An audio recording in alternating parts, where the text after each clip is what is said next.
শ্রাবণ মাসের সোমবারে ভুলেও করবেন না এই কাজ। তুষ্ট হবেন ভগবান শিব।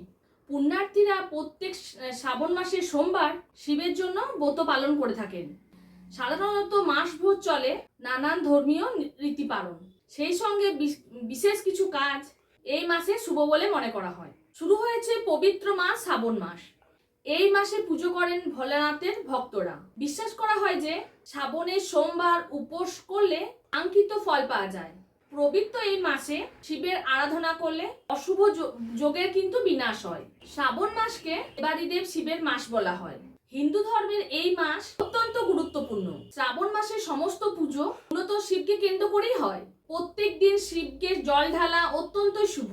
যদি তা সম্ভব না হয়, প্রত্যেক সোমবার আপনারা এই কাজটি করতে পারেন। শ্রাবণের সোমবারে শিবের কপালে আপনারা চন্দনের তিলক এঁকে দিন এবং একই সঙ্গে মহাদেবকে জল এবং ফুল উৎসর্গ করুন।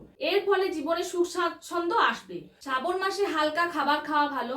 যে সমস্ত খাবার হজমের সমস্যা হয় সেগুলো এড়িয়ে যাওয়াই ভালো। মনে করা হয় এই মাসে বিপাকক্রিয়া কম কাজ করে, তাই স্বাস্থ্যকর খাওয়া দাওয়া না করলে শরীর খারাপ হওয়া সম্ভব না কিন্তু থাকে। শ্রাবণ মাসে মিথ্যা কথা বললে ঘোর অমঙ্গল হয়। ছোট করে পুজো করলেও মহাদেব তুষ্ট হন, কিন্তু মিথ্যা কথা বলা অত্যন্ত অশুভ বলে বিবেচিত করা হয়। এই মাসে কিন্তু অনেক পোকামাকড় বাড়িতে আসতে পারে আর নেগেটিভিটি তৈরি করে, তাই বাড়ি পরিষ্কার পরিচ্ছন্ন রাখুন। তো এই গোটা শ্রাবণ মাস আপনারা বাড়িতে সুগন্ধ ধূপ জ্বালান, এতে আপনার গৃহের পরিবেশ কিন্তু খুব ভালো রাখবে। সেই সঙ্গে সমস্ত মতো প্রত্যেক দিন ওম নমঃ শিবায় মন্ত্রটি আপনারা উচ্চারণ করুন।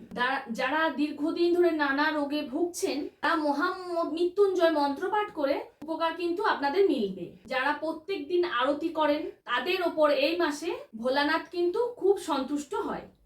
এই মাস শ্রাবণ মাসে মাংস যতটা পারবেন বর্জন করে থাকুন। যারা আমিষ খান তারা শ্রাবণ মাসে এটাকে এড়িয়ে চলুন।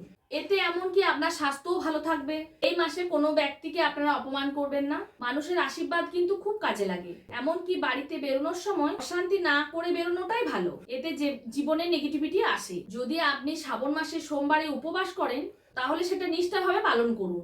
অনেকে মনে করেন যে প্রত্যেকটা সোমবারই উপবাসই করবেন, কিন্তু মাত্র দুটো করেই আর করছেন না। যদি আপনি না পারেন তাহলে সেটা প্রকাশ করবেন না আগের থেকে।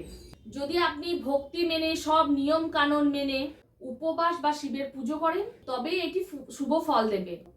তো আজকের ভিডিও আমি এখানেই শেষ করলাম। ভিডিওটা যদি ভালো লেগে থাকে অবশ্যই লাইক করবেন, কমেন্ট করবেন, শেয়ার করবেন। আর যারা নতুন দেখছেন সাবস্ক্রাইব করতে একদম ভুলবেন না। উপরে যে বেল আইকনটি আছে ওটি ক্লিক করবেন যাতে নোটিফিকেশনটি সবার আগে আপনার কাছে পৌঁছে যায়। দেখা হচ্ছে আমার নেক্সট ভিডিও। নমস্কার।